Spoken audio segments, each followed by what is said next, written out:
Okay, welcome everybody. Welcome folks, welcome.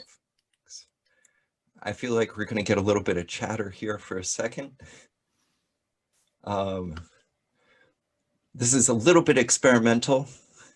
So we have students joining us from literally all over the world right now, which is pretty exciting. So the way we're going to run this is for folks who are showing up, we're just going to have a presentation and we'll do a little bit of a chat afterwards, but I will do a semi-formal introduction first. And then we'll see if we can patch everything together. And it's being recorded. You're not being recorded, but we are. And we'll see if we can patch everything together and make a video towards the end. So we're doing this as part of the Phi Alpha Theta History Honors Society series, but it also as extra credit event for students at McNeese State University. And our presentation today is going to be by my good friend, Dr. Ali Akhtar, who I met several years ago while he was doing a Robert Kingdom Fellow presentation and term at the Institute for Research in the Humanities at UW-Madison. Dr. Akhtar got his PhD from NYU and then did a term as a visiting professor at Bard before he moved to Bates. Shortly after I met him and we became friends, his book came out, Philosophers, Sufis, and Caliphs, The Politics of Authority from Cordoba to Cairo and Baghdad, which is an excellent book about a whole series of different topics from what we'll be actually talking about today.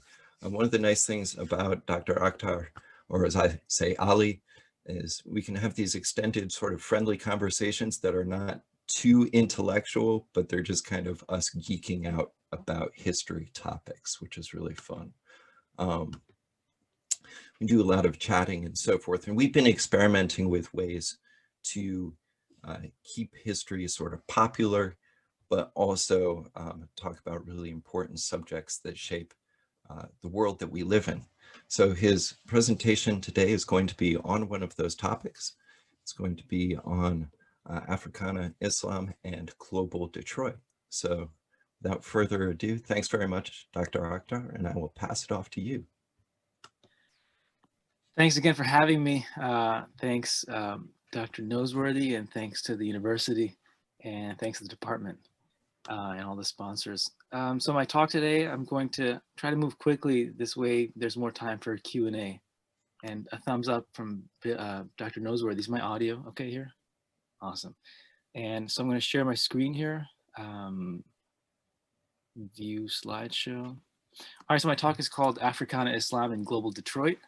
And I'm going to be talking both about Islam amongst African American communities in the early 1900s, and I'll also be talking about the history of Islam more broadly in America and in the Americas in the centuries leading up to that, and also in the decades since the early 1900s into the modern period. And in the simplest terms, the goal here is, I think, to have a sense of how the history of Islam in Detroit and in America more broadly offers a case study or a window into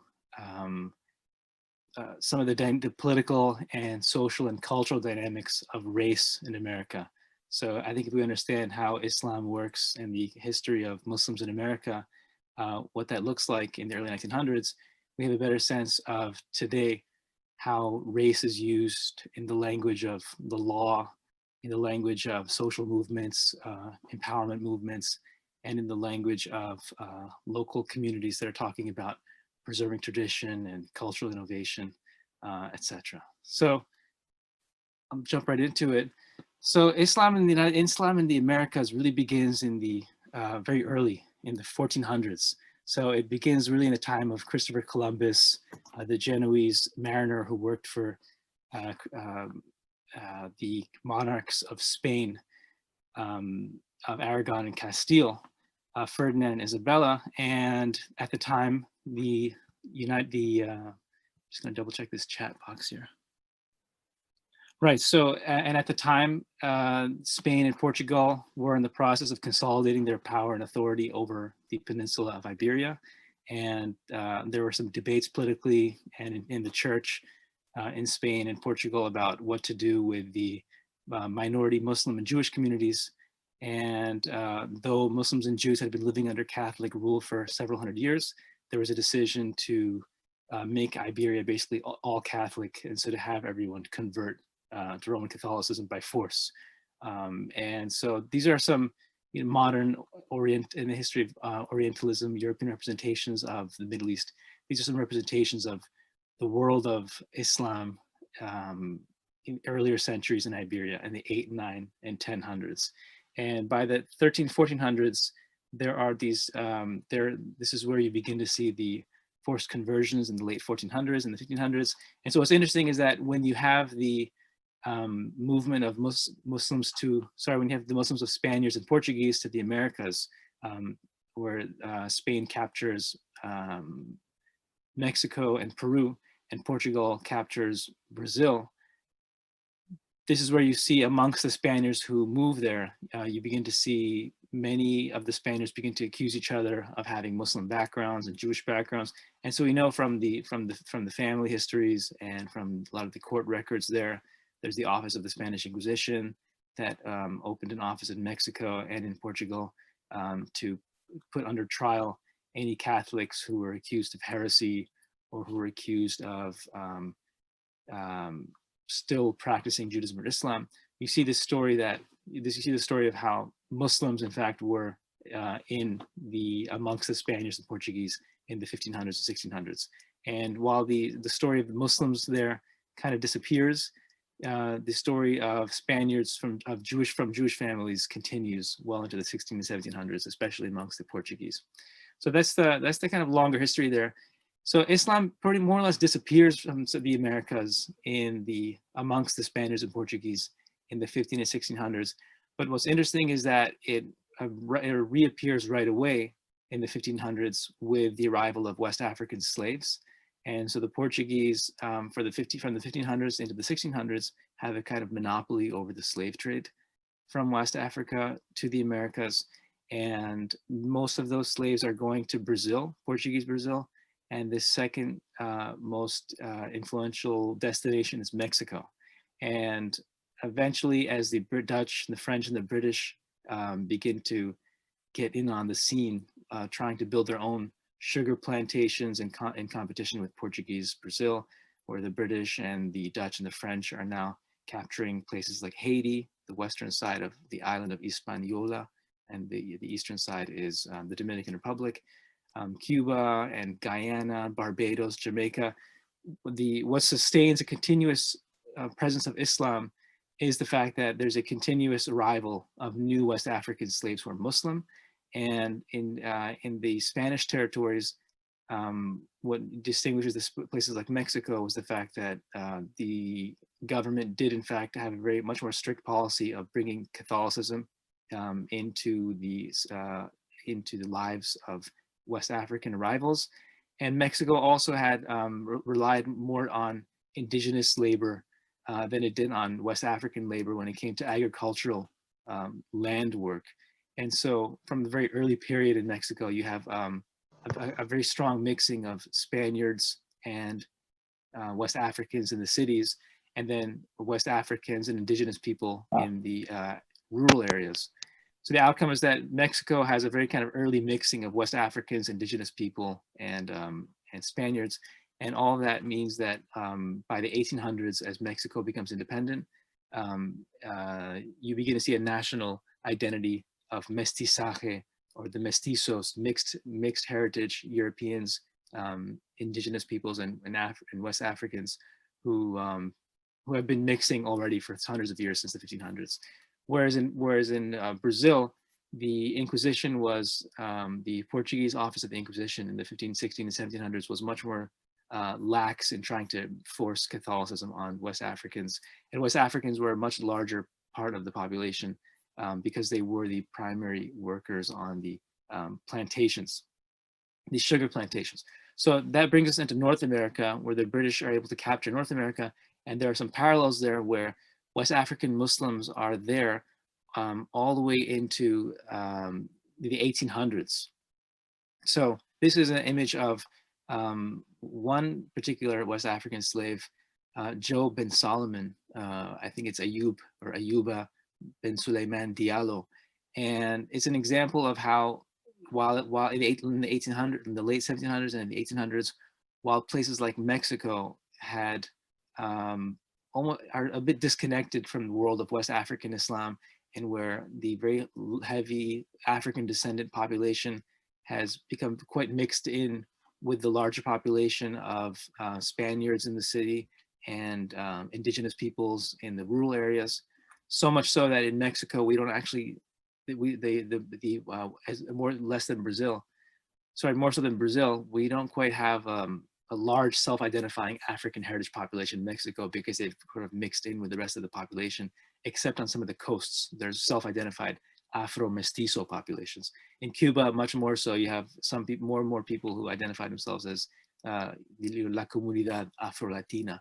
In Brazil, that African heritage is much more prominent. And then likewise in North America, you have the prominent African heritage descendant population, and the connection of that population with Islam is sustained well into the 1800s through slaves like Joe bin Solomon. And in his case, he was someone who was in the United States, and when he was discovered to be from a very learned West African Muslim family, slaves like him and other slaves who came from elite families of tribal leaders and royal families, many times politicians in America, in this kind of late British, early independent United States era, late 1700s, 1800s, slave owners and local administrators and even presidents would take interest in these slaves, and in some cases try to recruit them for issues of in the realm of diplomacy and other areas. So in the case of Job and Solomon, I believe that his letter that he had written to his father in Arabic was intercepted, and so people in the United States and in England took interest in him, wondering who is this slave who's able to write Arabic so fluently, and they came to learn that he was a scholar, and he was eventually sent back after spending time in England. And so you can sort of see here that there's a little bit of a sense of the exoticism that Americans began to have in the 1700s associated with Islam in West Africa, that was part of the kind of cultural currency that Islam had in West Africa, even among West African slaves in the United States in the 1800s. And this is where you also see, the fact that it's so late in the United States is part of what allows us to have these paintings and even photographs of some of these figures. And so this is Muhammad Yarrow, also in the 1800s, who was eventually, towards the end of his life, became a wealthy landowner in Georgetown and began his life as a slave. And he was also a West African heritage Muslim. One of the most famous examples here is Omar ibn Said, and he was also West African born Muslim who came to the Carolinas, and his image survives in this daguerreotype type of photograph. The caption in the photograph at the time, the daguerreotype, was this is Uncle Marion, and Uncle Marion is a kind of it is the anglicized version of his name, Omar. He left an autobiography in Arabic, and so this was part of what illustrates, how important Islam was and how recent it was for African descendant populations. And you have to remember that, again, like in Mexico, in the United States by the 1800s, much of the African heritage population is also now very mixed with the European population through the kind of mixing that was happening in Mexico. So in Mexico, they had all these terms for mestizos, people who were of European and indigenous mixed heritage. In Spanish, they use terms like mulatto for people who were of African and European heritage. So likewise, in the United States, you had this kind of mixing, but it was much more socially segregated the way it was in Brazil. And again, in Mexico, what made Mexico a little bit different, again, was the fact that there was this very large indigenous population that was mixing both with Europeans and African heritage populations. So what's interesting is that, I took maybe a little bit too long for that ultra long background, but the point is that by the late 1800s, you have a very kind of clear Muslim presence amongst the most recent West African arrivals, even though Islam has pretty much disappeared by the late 1800s amongst the much larger population of African descendants. Again, many of whom are despite the social segregation, are quite mixed. We know that there was significant mixing when it came to slave owners and slaves.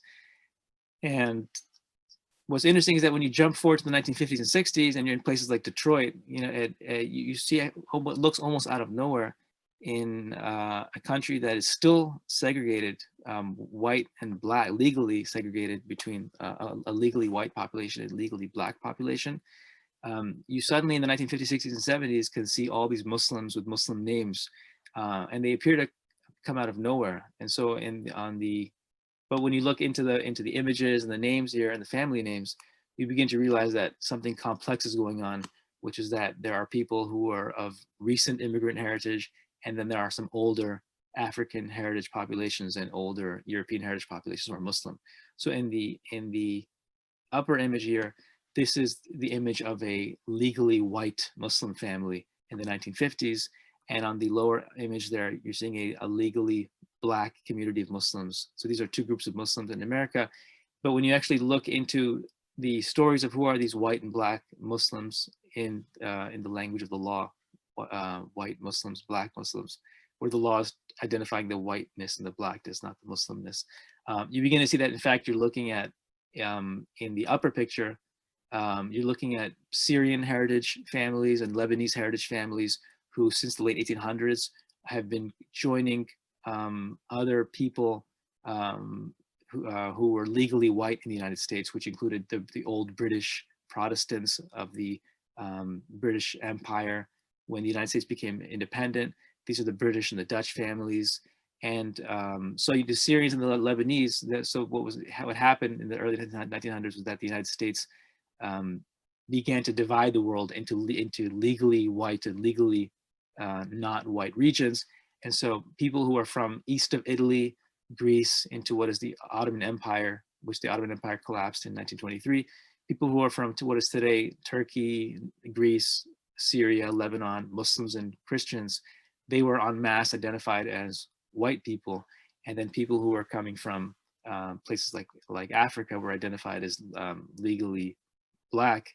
And so this was a time of legally white immigration, where you're also seeing a trickling of people from the Caribbean world, the Afro-Latino, what we think of and what is sometimes identified by communities as the Afro-Latino and Afro-Mestizo, Afro-Caribbean communities. So if we look at what that looks like what's happening here is that places like Detroit and New York, at a time of immigration in the 1900s and at a time of older American heritage exploration of culture, you're seeing a kind of global, you're seeing a kind of culturally diverse white community in Detroit, or communities of white people in Detroit, and culturally diverse communities of legally black people in places like Detroit and New York. And so on the white side, you're seeing in the 1800s people like Alexander Webb. This was an American of British heritage in the 1800s who played a prominent role in American diplomacy and had been active in British India, again from the New York area, the Hudson Valley, the Philippines. And he was part of an era when British and Americans were, white Americans and white British folks were turning to Islam out of interest in the cultures of the world. This is Lady Evelyn, who identified herself as adopted Muslim named Zainab. She was also British, I think of Scottish heritage, and she had spent a lot of time in North Africa.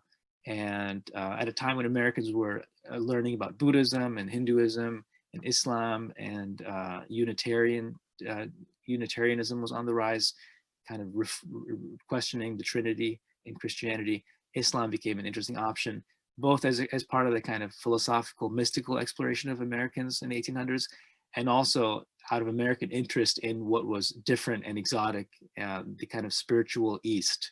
So there was a little bit of an exoticism there. And this is where you begin to see people like Alexander Webb donning the turban in photographs that were featured in like the New York Times in the 1800s, and where he's giving lectures about the East. So he's having this kind of personal philosophical interest in Islam, and he's also having this very public show of his knowledge of the East.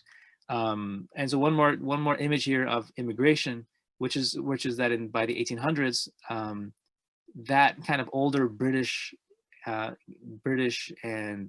British Empire, Dutch, legally white scene is now increasingly joined by Italians, the communities that we know about, the Italians in the 1800s, the Irish, but also communities that we're less familiar with in popular culture, the Lebanese and the Syrians. And so all the way up until the 1950s, you're seeing people of Muslim and Christian heritage, of Lebanese and Syrian background. This is Richard Mansour, who changed his name to Dick Dale, prominent surf guitarist in the 1960s, and he popularized a particular style of plucking the guitar, surf guitar, that draws on his experience with the Arabic lute.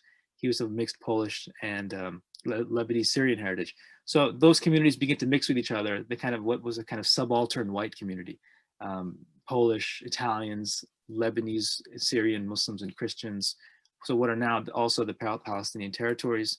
And this is also happening in South America. The former president of Argentina, Carlos Menem, was from a Muslim Syrian family, and he converted to Roman Catholicism right before stepping into office. So kind of interesting. So even likewise today, Justin Amash was, so he's not of Muslim heritage, but and as far as the Michigan, Detroit kind of subaltern whites, the kind of the white minorities, Justin Amash, I think a lot of his a Republican congressman, I don't think his constituents necessarily knew that he was of Palestinian and Syrian heritage, but of course, we do have a Palestinian congressman today, and I believe another congressman had congratulated her on being elected. And on Twitter, Justin Amash noted, he said she was congratulated for being the first Palestinian congresswoman, and Justin Amash kind of tweeted out to say, my father's a Palestinian refugee, my mother's Syrian. So, he's saying like, I'm actually the first Palestinian. And when I looked at that on Twitter, I got the sense that his own constituents didn't realize that he was of Middle Eastern heritage. And he at some point identifies himself as Arab-American in accordance with the way these Syrian and Lebanese and Palestinian heritage Muslims and Christians in America were alongside Italian Americans and Jewish Americans created their own institutions for churches and mosques and charitable organizations that identified as Arab American. So what's interesting is that that a lot of that kind of global white and legally white, the global dimensions of what is legally white in places like Chicago, Detroit, Michigan, you really begin to see a lot of the first photographs and images of that in the early 1900s in places like Detroit. So Detroit, at the time when it was associated with these bustling auto industries, and in the decades before Motown in Detroit, Detroit also has an association with dance music coming out of Motown, electronic music. Detroit was this kind of global hub in the United States, as was Chicago. Immigrants are coming to Detroit and Chicago, and also a lot of people of African heritage in America, so legally Black communities, are also moving up north from the South. And so this is a photograph of a mosque in Detroit with a lot of congregants there. And the congregants closest to the cameraman are most likely of Syrian or Lebanese or maybe Yugoslav descent, where west of Turkey, in what is today Yugoslavia, you also have this kind of older Muslim population, Albania. And so the leader of the congregation here who's leading the prayer is someone named Khalil al-Bazzi. And so it would have been anglicized as Bazzi, or almost Italianized in the United States. And here he is on the right side of this picture. We'll come back to this picture in a second.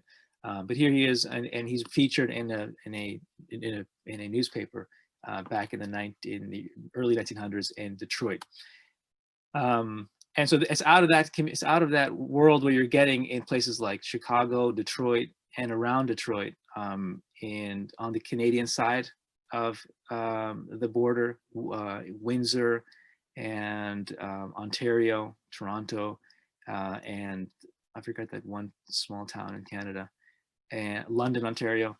And then further south, also in Iowa, you begin to get this picture of what from what is a legally white American of British or Italian heritage would see as a white family who is now just starting to pray like Muslims. And so you realize that, you know, behind that, behind the image of men and women and wearing men in suits are not in fact old British Protestant Dutch families, that a lot of these are actually Italian Catholic families, Polish families, and also Muslim families. And so that is the kind of global side of what has become a kind of global legally white dimension of Detroit and the areas around it in the early 1900s. Muslims some of whom are of these kind of convert heritage, like Alexander Webb, people like that in New York and Detroit, and then newer converted families. And these families also begin to now intermarry. So you have, you know, offspring who are half Polish, half Syrian, half Dutch, half Syrian, sometimes being raised as Muslim. Now what's interesting is that on the African heritage side of that, the legally black side of that demographic in the United States, you're also getting a kind of a global blackness in the law that is intertwined with Islam amongst both local converts and also immigrants.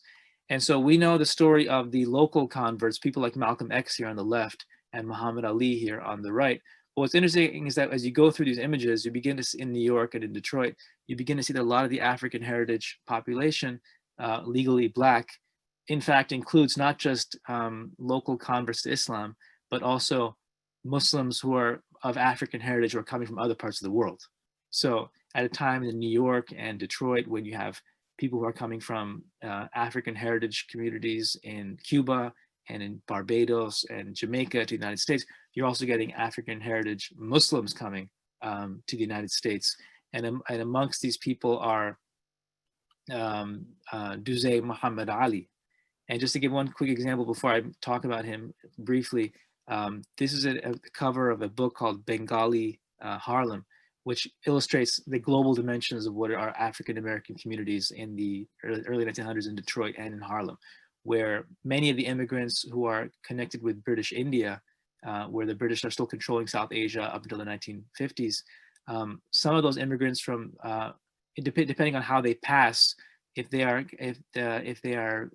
many of those people who are in the United States.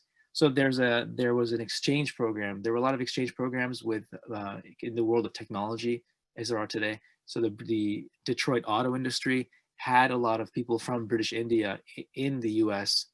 For, you know, experts and technological training and exchange. Many of those people ended up staying, and so there ended up being a lot of people in America kind of without papers, so to speak. And so we know from books like Sarah Howell's Old Islam in Detroit, we know that some of those people intermarried with white communities, and some of them intermarried with what had become a kind of global African American, Afro-Latino, Afro-Caribbean communities, where those Afro-Caribbean communities in the 1800s who are coming to the United States also include people of Indian heritage. So a little bit of a side note there. In the 1800s, the British Empire, which controls Barbados and Jamaica, is bringing people of Indian heritage from British India in the east over to the British West Indies, Jamaica and Barbados. And then many of those communities, which are to some extent mixing, are coming to the United States. So this is where in this image you see in the center, people of Bengali heritage in the east of South Asia move to some of these communities and intermarry into that kind of Afro-Caribbean, Latino and African American worlds of Harlem, Spanish Harlem, and in Detroit. But other ones though intermarry with white communities, and it comes down heavily to what they pass as. If they are passing more as kind of white, or if they're passing as kind of mixed.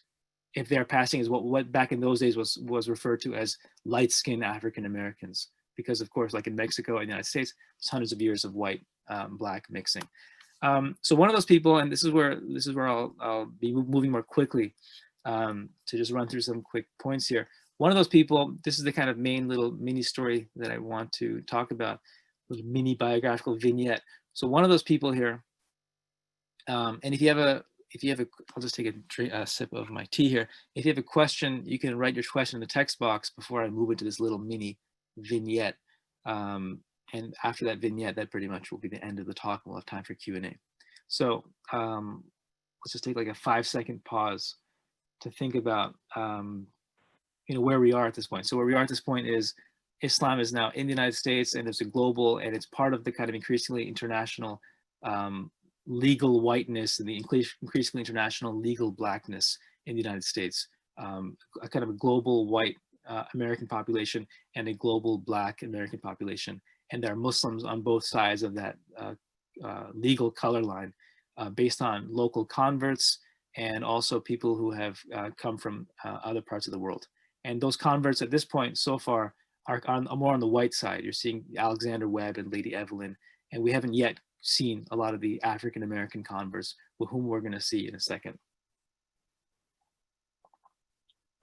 So what's interesting is that on the when you get to the story of African American converts like Malcolm X and Muhammad Ali, the boxer, what's interesting is that in the lead up to that conversion, while you have on the legal white side people like Alexander Webb, converts, and Lady Evelyn, and then also a kind of what has become an indigenous white population with immigrants from Syria and Lebanon and Yugoslavia, on the legally black side of this, you don't, in the 1940s and 50s, you're still not yet seeing a lot of African American converts to Islam. So, local converts to Islam is originally more of a white story. It becomes a black story.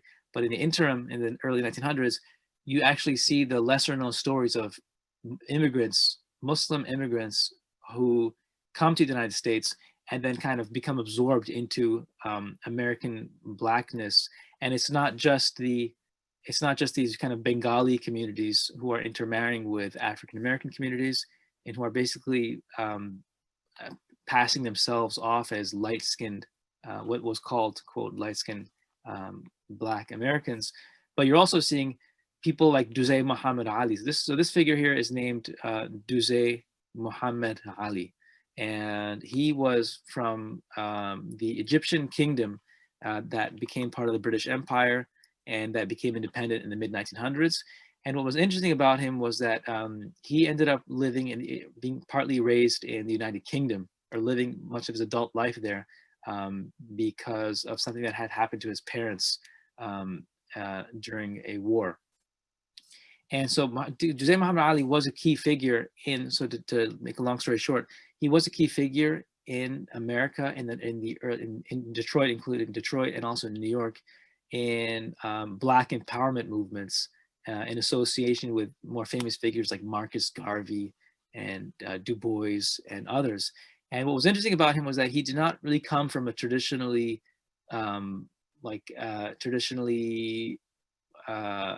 he did not come from one of the communities that we traditionally associate with African American heritage or Afro-Caribbean heritage.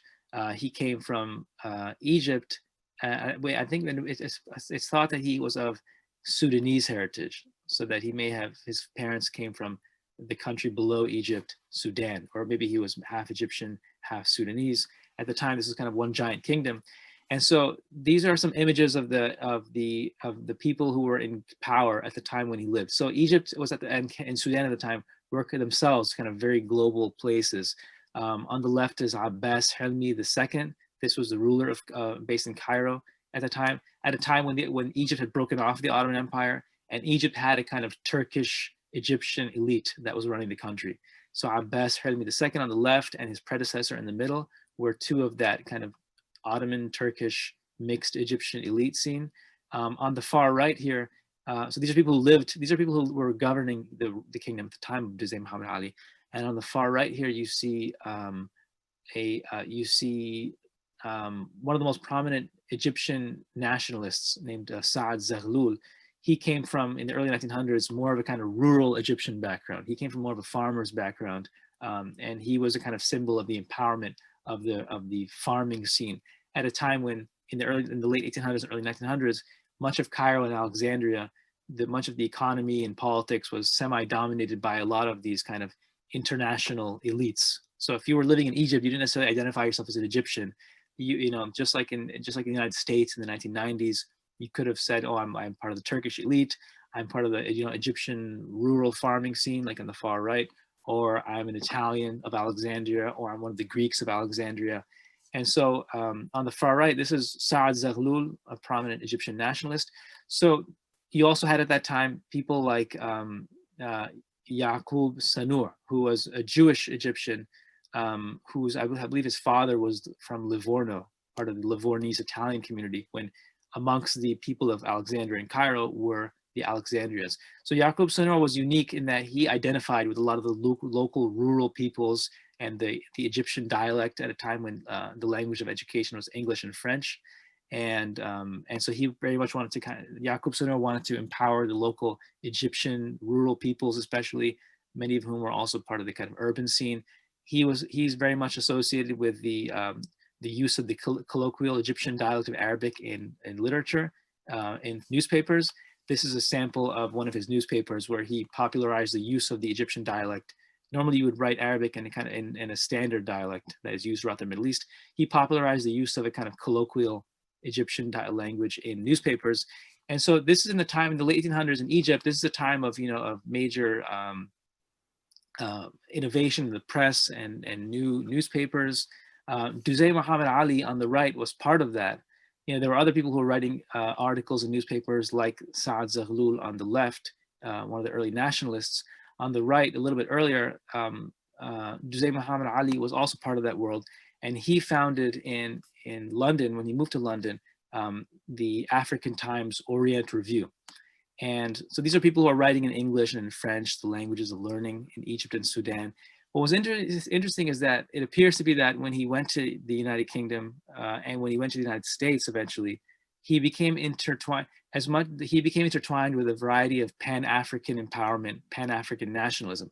This was different than people like Saad Zaghlul on the left here, who were very much interested in a kind of Egyptian nationalism that would raise the Egyptian peoples, whether they were from the rural communities, whether they were of the Turkish ruling circles, whether they were Jewish, whether they were Greeks. He very much wanted to kind of empower a local Egyptian nationalism in the borders there.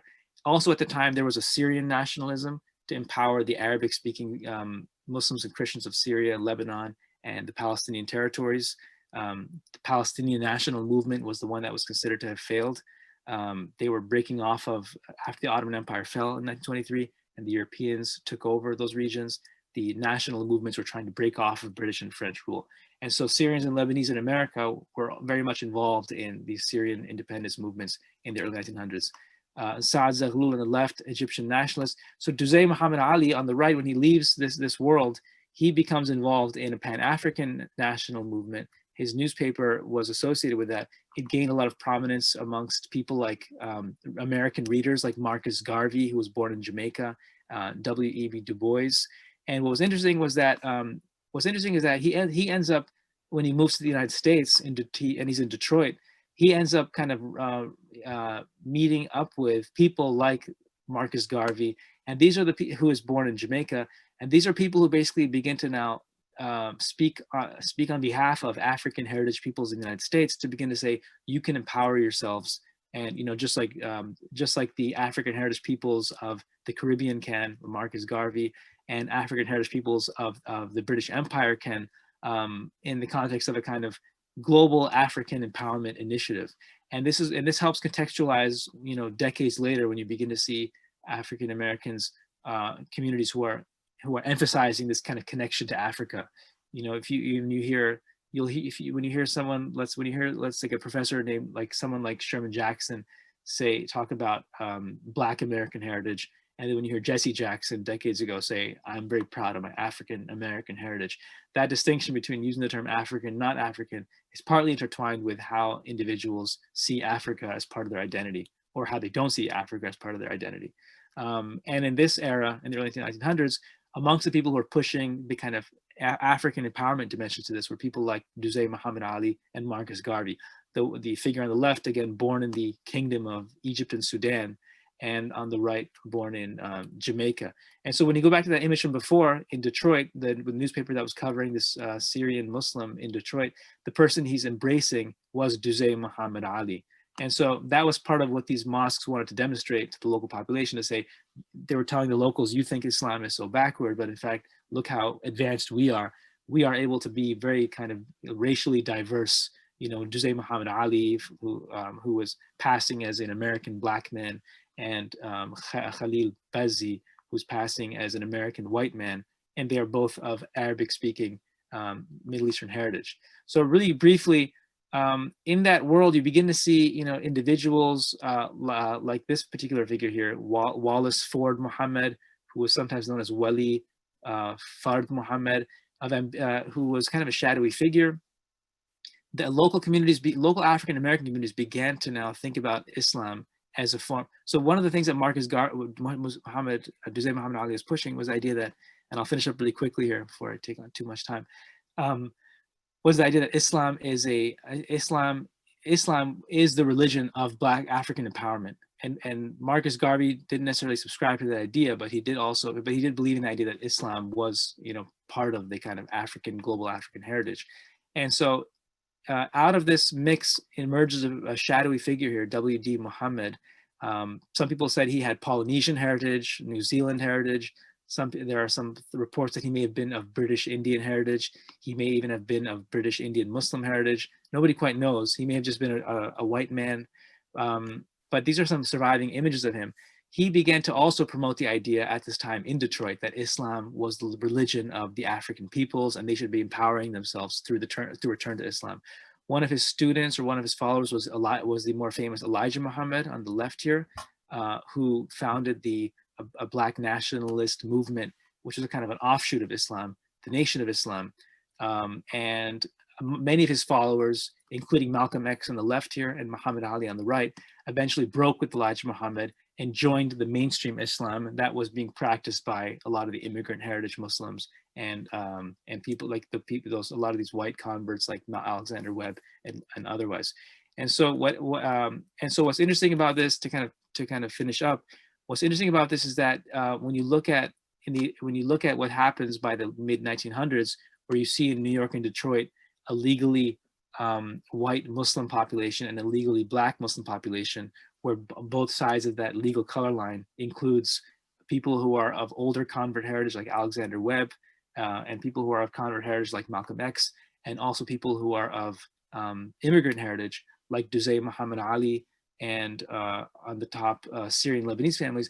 What's interesting is that when you look at the story of Islam in places like Detroit in the mid 1900s, how it becomes intertwined with the global dimensions of legal whiteness and legal Blackness in the mid 1900s, it offers a kind of window into how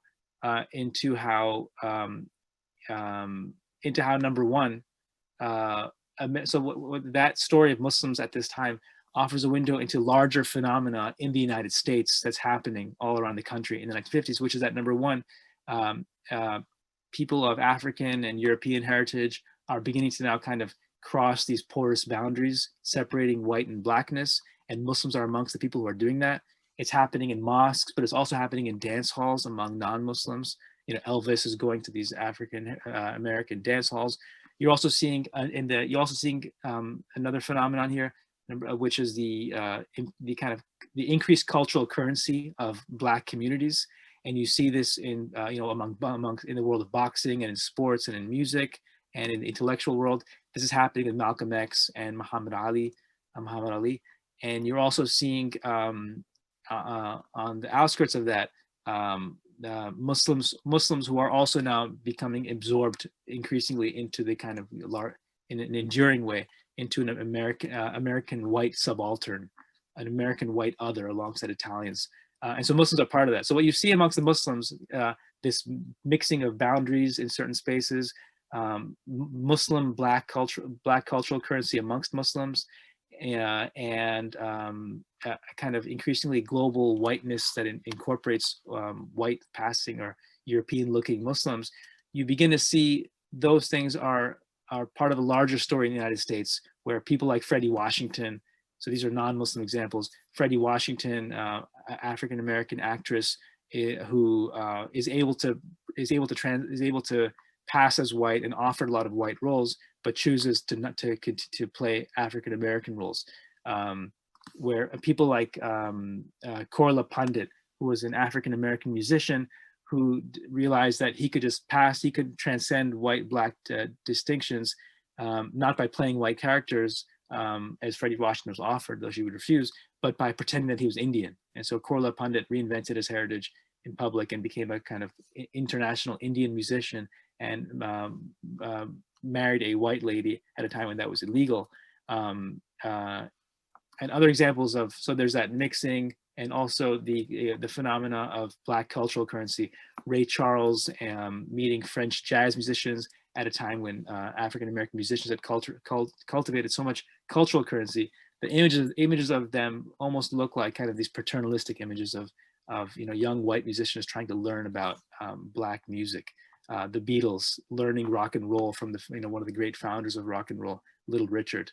And the final point I'll make here is that what's interesting that as you get into the 70s, 80s, and 90s, you see these continuing dimensions of segregation is over, yet many spaces are still kind of segregated.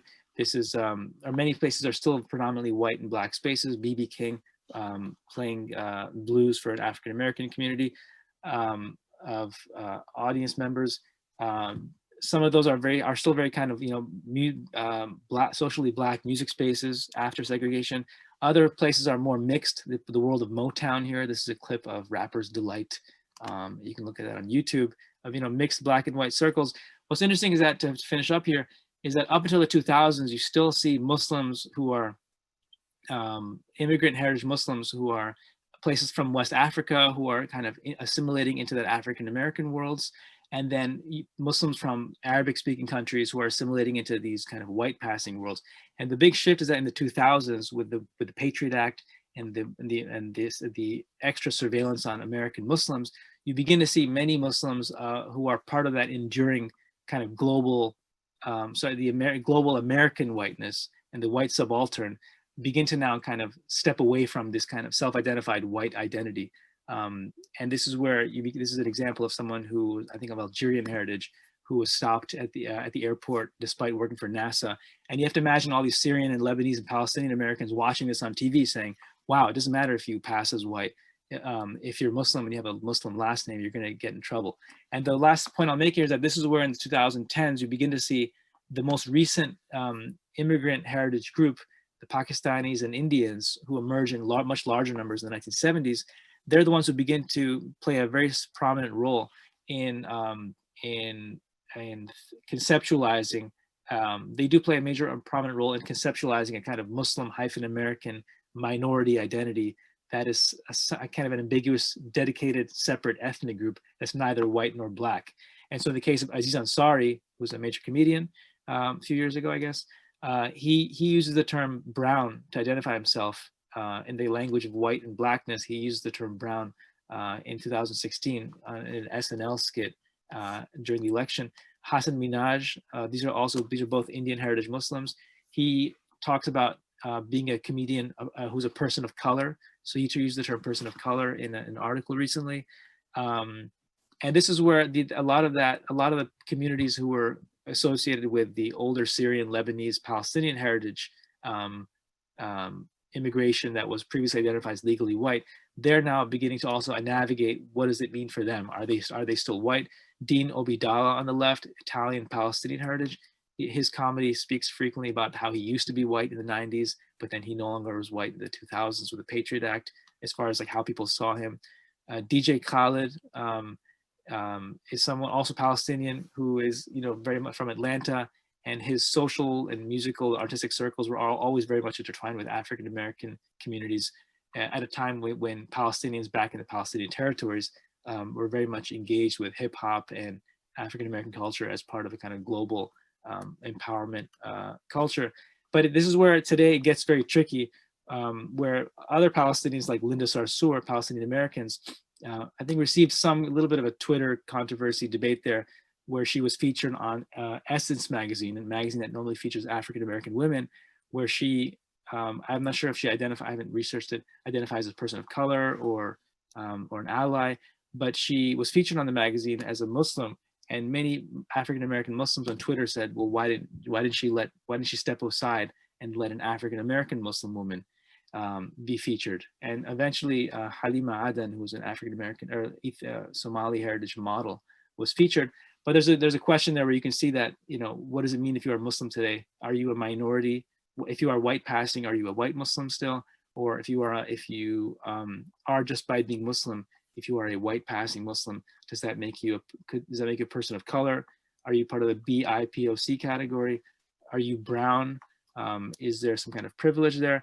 But what you are beginning to see, this is the last slide, is the emergence of a kind of dedicated Muslim identity, with Muslims who are now increasingly using the term Muslim-American as a kind of semi-ethnic category, but that's contested, where many Muslims still identify, if they identify in terms of race, might be still identifying in terms of either their African heritageness, Afro-Caribbeanness, or their legally whiteness, or their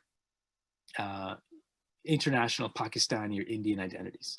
And I think the takeaway of all this is that really briefly, is that when we look at the history of Islam in America, we see a window into how race becomes so important in the language of the law and the language of social organizations that are trying to organize communities, and also in the language of individual people who are trying to empower communities, like Duze Muhammad Ali, Marcus Garvey, who want to talk about an African heritage, cultural. And what we're also seeing is how these terms are contested by individuals themselves. So thank you very much. That's the end of my talk. And I think I literally went double the time. But hopefully there's some time for questions. Sorry about that. Billy, Dr. Noseworthy. Oh, you're good. You're good. Thank you. Thank you. That was excellent, Ali. So if I could boil it down here, I got a couple of questions in the chat already, but yeah, I think that just to boil it down for me, one of the things that I think about that is interesting about this subject is that if we go very deeply into American history, back to like days of the Treaty of Tripoli and like Benjamin Franklin expounding on religion and so forth, there is a position that the American government does not formally discriminate based on religion. But, and there's always a but clause there, right? And it's important what comes after the but the American government does, and various state governments do discriminate based on race, right? So then that opens up this contestation and tension between religious identity and racial identity. And a lot of the subject that you're speaking about for the individuals in these different historical narratives is essentially, the question for them is, how did they negotiate that space, right? So I got a question from a student that is related to that. We were speaking about these worker exchange programs in the, I guess, early 20th century around the Detroit area and the Ford Motor plants. What challenges did folks who were described as legally Africans or legally Black face or legally Indian face when they immigrated to the United States as a sort of first barrier there? And then also when they were involved in these exchange programs, what challenges did they face in everyday life, and how were they, when they were treated, how they were treated on like the shop floor, for example, or in the office, for example? Right. I'll give a really brief answer to that. I think the actual challenges of the work itself was one thing that was worth talking about. But also, I think we have the impression from the documents and also anecdotal evidence from people who are still around today from that time, that as when they would leave the workplace, they were not quite fitting into the world of depending on how they passed, they might not have a place in the world of this kind of global whiteness in Detroit or the African American communities. And this is where it appears to be the case that they would turn towards the African heritage, Afro-Caribbean, Afro-Latino communities in many cases as a place to find kind of some social life, where in certain cases they would turn to the white communities.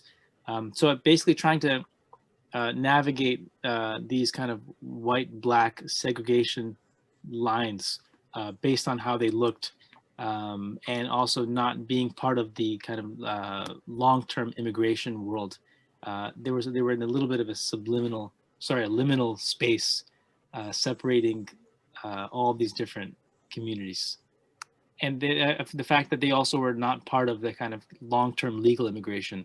In many cases, they just stayed on. trying to navigate the world in that. But I think where they found a home was through those intermarriages with either, these were typically men, white women, or women from these Afro-Caribbean, African-American heritage communities. Yeah, yeah, thank you. If folks have more questions, you can pop them in the chat. I have another one that I'm going to sort of expound on. And I'm happy to stay on for a few more minutes, so I'm not in a rush. Yeah, yeah. So I've got one more, and then if anybody has a last one, you can pop it in the chat too. So you talked about, and I'm building off the initial question. You talked about the usage of like name as an identity marker, right? So there are a couple different points that we could make here. So one is like the shift from the 1990s through like 2000s pre-post Patriot Act, right? Another is, I think there's a case in Michigan in 1943 in Ray Hassan, where it's a case from a Syriac Christian, probably somebody who we would call Lebanese today, but at the time was called Syriac Christian, but had a name that the court decided was a Muslim name, and therefore they were not entitled to citizenship, right? And this is before there are green cards and so forth, right? This is before green cards are established. So it's either you're a citizen or you're not. So like there's no like visa categories really, right? It's just folks are at that time, they're either citizens or not citizens. You can still live in the US if you're not a citizen, but there are ramifications to it. So I think that question then opens up another question, which is then like, you start to see like Malcolm X, right? And names like Shabazz coming out of this Nation of Islam scene in the same era. So how are those sort of politics of naming working out in your interpretation of this story? Right, and I'll also just, if people do have other questions, I'll put my, here's my Twitter. Now I'm trying to, I'm at like, I think like 12 followers or something. I just created a Twitter. I'll just created all these accounts. So follow Dr. Akhtar yes, after this. No, so the, you'd probably go to Twitter and expect like some, 6,000 things with a check. I think it said like Yeah. 72 maybe, I don't know. I think they're mostly like my old accounts.